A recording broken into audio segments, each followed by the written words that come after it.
Okay, so let's go to AWS Certificate Manager. You can search certificate here and it will show up the certificate manager.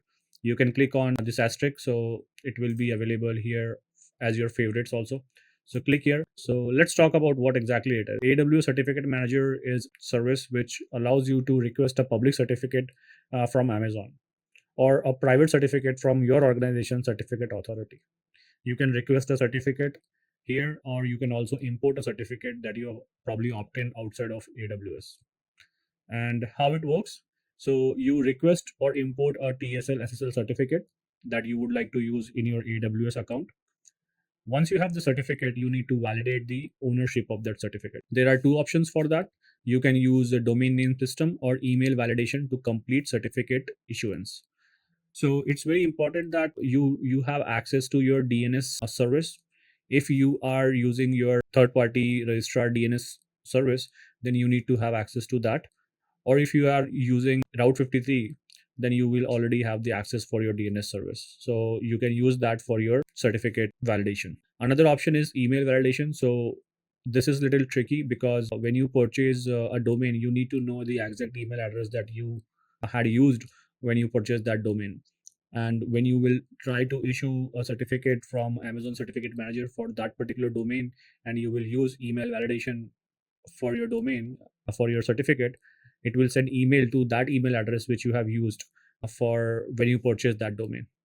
So make sure that you have that access to that email also. If it is pretty old email and you don't remember, then it's good to go with DNS validation because it will be easy. Now the third thing is use your newly issued or imported certificate in various AWS services. You can use that with the Elastic Load Balancer, Amazon CloudFront.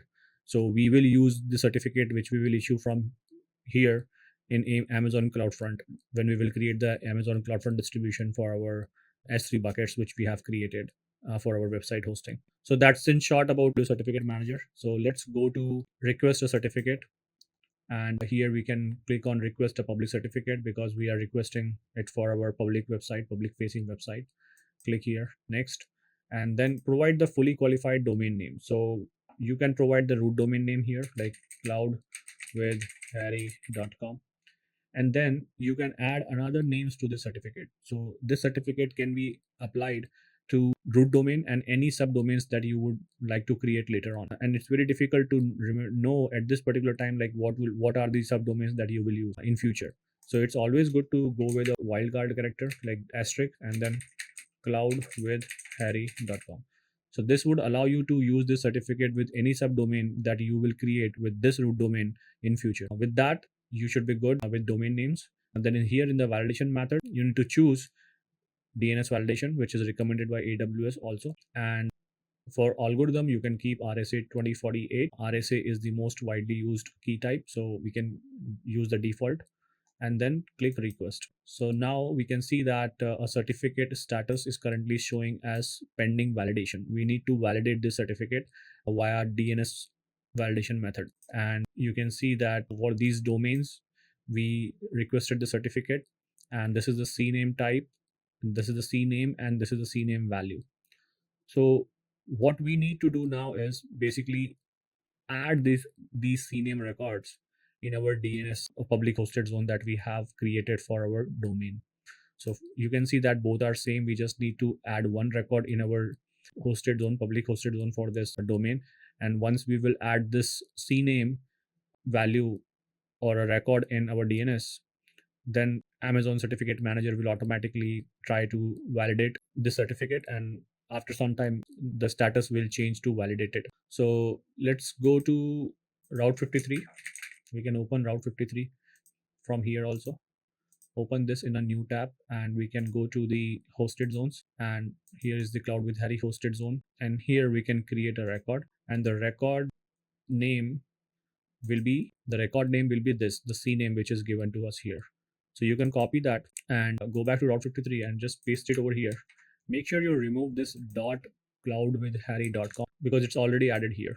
So we just have to use the the prefix or the first value for the name, and rest is already there.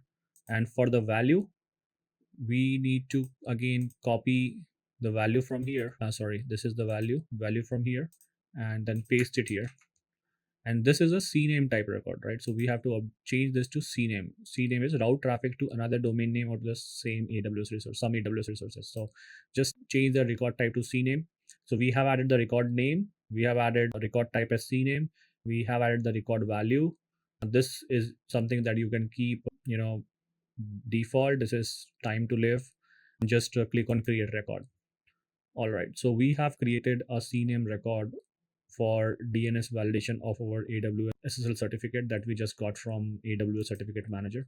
So let's try to refresh that and see if we are getting the approved or status, which is something other than pending validation. So I think it will take some time for AWS Certificate Manager to get this validation done. So meanwhile, I'll pause the video and I'll keep monitoring. So we can see that here our SSL certificate is issued now. The status is now changed from pending to issued, and now this is ready to go.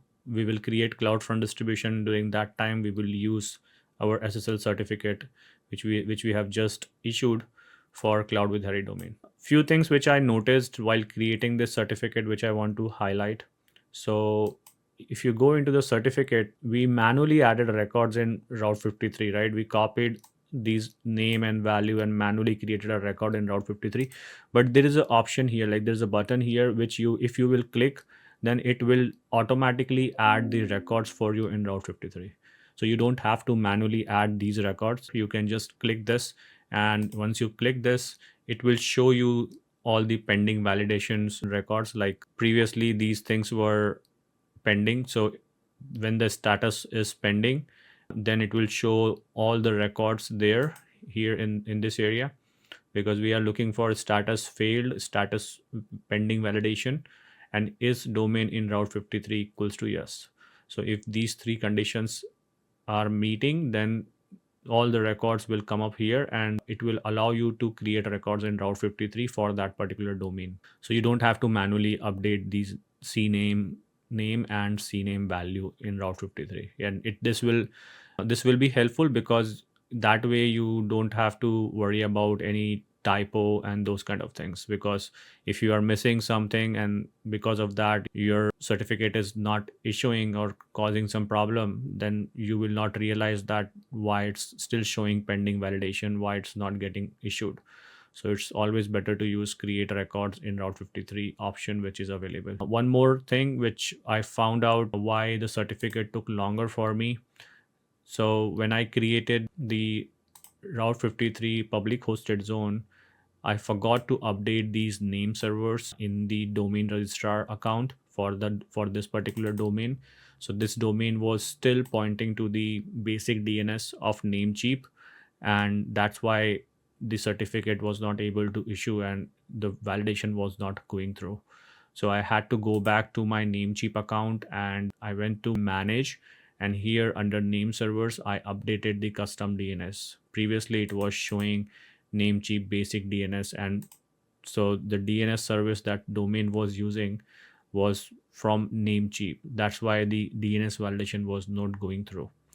So I came here, I updated these name servers, I gave it like 10 minutes for the propagation to happen, and then after that the certificate issued for this particular domain without any problem. So that's it. Like we have the SSL certificate now. Let's go and review what's the next step for us. So the next step for us is set up CloudFront distribution for the subdomain and set up CloudFront distribution for the root domain.